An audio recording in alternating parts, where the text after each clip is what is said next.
السلام عليكم ورحمة الله تعالى وبركاته. إن شاء الله يا جماعة النهاردة أنا هشرح لكم أنا عملت رينج لايت من مواسير العلب ديت. رينج لايت من الألف للياء، ورينج لايت تقريبا أنا ما شفتش حد يعني على اليوتيوب أو شفتش حد منزل زيه أو عامل زيه، وعم مشكله من الألف للياء. دول عبارة عن مواسير. ده أنا هنا بقى مقطع القطع الصغيرة ديت اللي هعمل منها بقى المفصلات بتاعة الرينج لايت. طبعا المفصلات دي في حتت تانية هتبقى مقاسات مختلفة عندي. طبعا اللي عايز يا اخوانا بعد كده ان شاء الله انا اشرح له بالتفصيل اكتر. للي عايز يعمل يحاول يتواصل معايا، اقول له يعمل ايه بالظبط. انا هنا دي القطع الصغيرة دي بتاعت الايه المفصلات الصغيرة بتاعت الجزء اللي من فوق. العلب ديت انت حضرتك اللي عايز يعمل يعني تحاول يتعامل. انا بجيب العلب ديت يعني 2 سنتي وفي 1 سنتي ونص وحوالي والحته الجزء ديت اللي موجوده قصادكم دلوقتي الكبيره دي عمال دي 4 في 4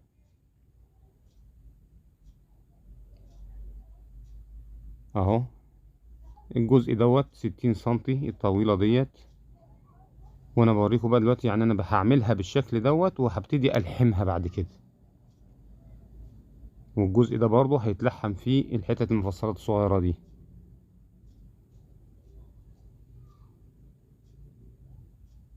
انا بس بوضح كده الاول في الشكل كده انا هعمل ايه، وبعد كده هبتدي هلحم الحاجات دي.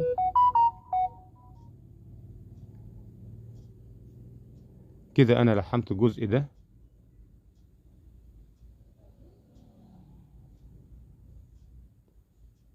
الجزء ده كده تمام اتلحم.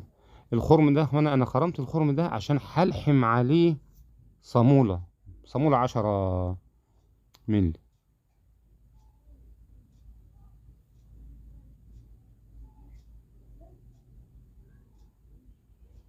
وهنا الجزء ده اللي هيتركب جواه القطعة اللي فاتت ديت برضو عامل فيها خرم. نفس الحكاية هيتركب فيها صامولة برضو في نفس الخرم ده. هيتركب برضو صامولة 10 مللي. دي عشان هيتركب فيها المسامير اللي هي المسمار اللي بالعصفورة ده عشان تمسك ايه المواسير في الطلعة وفي النزلة.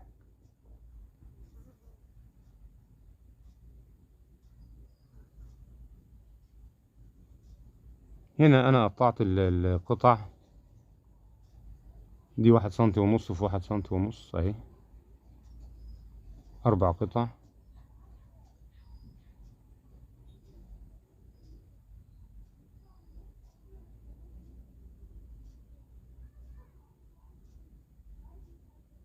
دي بقى الرجول، الحتة الجزء ده اللي في الكبير ده دي الرجول بتاعة الرينج لايت نفسه. بعمل خرم من فوق وخرم من تحت. الخرم اللي من فوق بقيس من عنده لحد ايه، لحد 35 سنتي، واخرم خرم تاني. وده الجزء الصغير ما بين الخرم والخرم التاني بخرم 22 سنتي.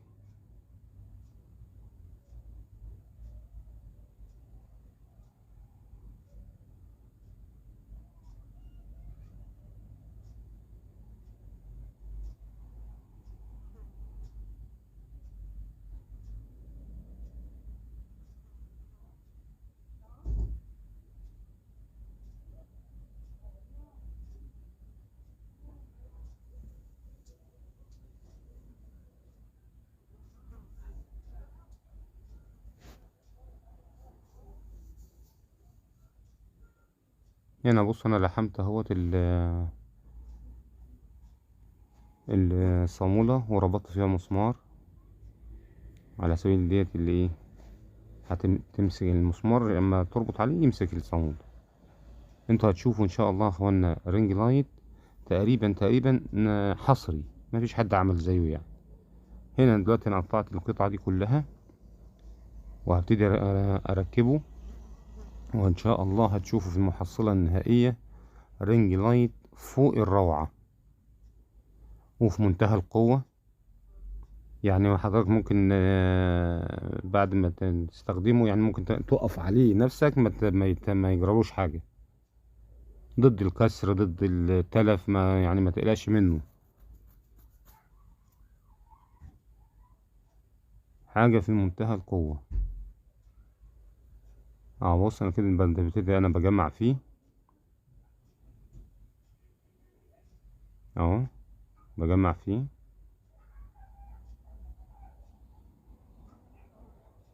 وهنا بقى بص، بعمل في النهاية بعمل من فوق الحامل بتاع الرينج لايت نفسه، بقى الحامل بتاع قصدي الموبايل. بص حامل الموبايل ده انا برضو عامل له مقطع لوحده وهنزله ان شاء الله وهتشوفوه باذن الله. بص الحامل ده، وبرضو حاجه هتبقى وهم يعني، انا مصنعه على ايدي من الالف للياء.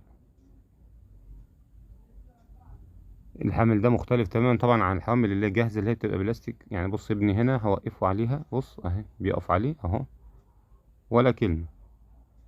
رينج لايت حديد، تعمله تنساه.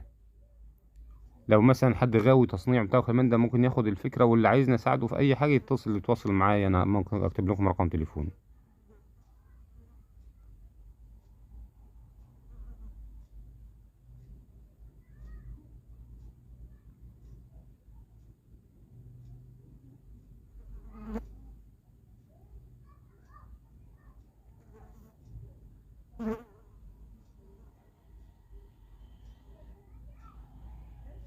ده الجزء اللي وسطاني، انا فكيت الرينج لايت تاني عشان ان شاء الله ايه هدهنه يعني.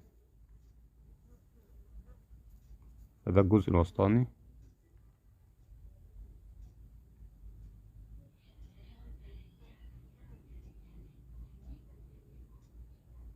هنا اللي انا نسيت اقول لكم الرجول انا بدخل جواها، بعملها نفسها مفصله، مفرغ منطقه فيها كده اهي من جوه، اللي دي بيبقى جواها الرجل الرجل الصغيره. ايوه اهي بص، مفرغ ديت عشان ادخل جواها دي، وعامل خرم بيربطوا الاتنين ببعض زي كده اهو. اهي بص اهي بربطها بمسمار زي كده اهو. خد بالك بتبقى المسألة كده. يعني انا بحاول على قدر الامكان اوصل الفكرة، اوصل المعلومة، واللي عايز يعرف اكتر يتواصل معايا، وانا مش هتأخر عن حد في حاجة ان شاء الله. حتى لو في التعليق، حتى لو في التليفون، مفيش اي مشكلة يعني.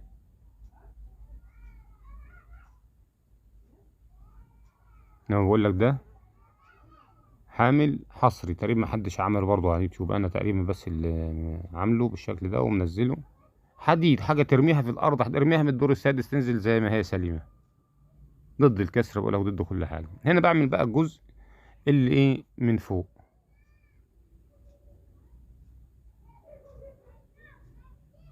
طبعا حتتين خشب دول انا خدتها يعني، الخشب ده انا خدته رحت كان عندي قديمة كده نضفتها ورحت وديتها ورشة على سبيل ايه افرغها بالشكل اللي انت شايفينه دوت، اعملها نقر ولسان، وعملتها بالشكل ده.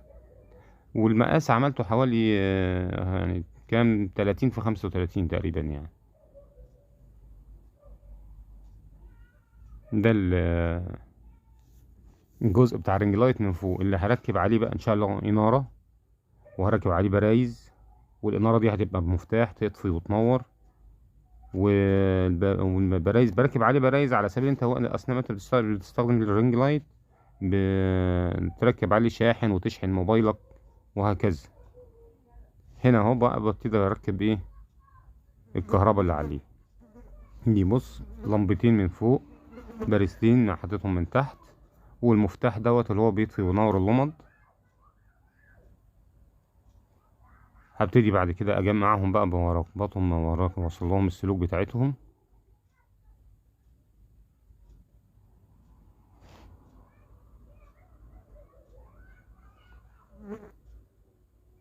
اهو.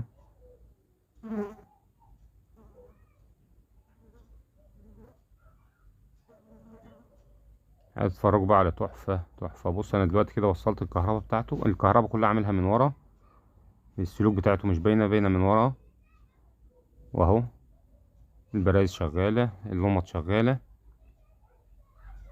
والجزء اللي في النص اللي ما بين الخشب ده انا هركب فيه مراية، على سبيل برضه بيستخدم الرينج لايت. لو طالع لايف او بتاع كمان ده، عايز يسرح، عايز يعمل بتاع كمان ده، بيبقى في مراية. ادي المحصلة النهائية بقى، ادي الرينج لايت بعد ما دهنته انا، او مركب فيه مراية اهو. حاجة يعني بسم الله ما شاء الله، تقدر تقول وهم. هنا بص الحامل بتاع الموبايل اهو، بيتركب ويتفك. بص بيتركب ويتفك، تقدر تجيبه شمال، تجيبه يمين، تجيبه قدام، يعني بص حاجة وكله حديد في حديد. بص اهو، حاجة ما اعتقدش ان تلاقي حد نزلها قبل كده او حد عملها قبل كده يعني. واللي عنده استعداد وعايز يعمل حاجة زي كده وبتاع، يتواصل معايا وان شاء الله مش ضاغط. بص انا عندي حامل باريستين، على سبيل انت موصل، انا موصل اهو الموبايل على الشاحن، ولو عايز اركب شاحن تاني عشان لو عايز اركب موبايل تاني، اي حاجة زي كده يعني مفيش مشكلة.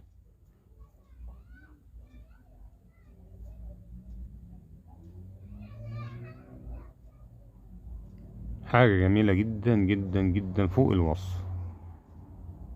وان شاء الله يا اخوانا باذن الله، يعني ارجو من حضراتكم دعمي بالاشتراك، باللايكات، عشان انا عندي كتير كتير ان شاء الله، وعايز باذن الله انزل محتوى زي كده، وعندي حاجات كتيرة باذن الله اتمنى من حضراتكم